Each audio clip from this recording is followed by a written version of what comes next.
ஒரு முக்கிய அறிவிப்பு. நாளை மதுபானக்கடை விடுமுறை என்பதால் தமிழகம் முழுவதும் மதுபானக்கடை அடைப்பு. இதை தெரிந்த நண்பர்கள் கூட்டம் கூட்டமாக டாஸ்மாக் கடையில் சென்று மதுக்களை வாங்கி மகிழ்ந்தனர். நாளை விடுமுறைக்கும் ஏற்றவாறு சேர்த்து அதற்கும் மதுக்களை வாங்கி மகிழ்ந்தனர். சிலர்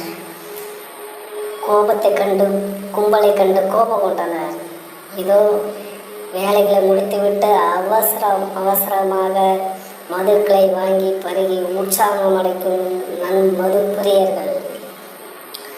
நாளைக்கும் சேர்த்து இன்றே வாங்கி கொண்டு மகிழ்ந்த நண்பர்கள் இதோ பாருங்கள் நேரலையில். சிலர் மதுக்களை வாங்கிவிட்டு செல்ஃபி எடுத்து கொண்டனர். இதை தவறிய நண்பர்கள் கும்பலில் தள்ளுமுடில் சிக்கிய நண்பர்கள் மிகவும் கோபமடைந்தனர். வருத்தத்துடன் சில நண்பர்கள் சென்றனர்.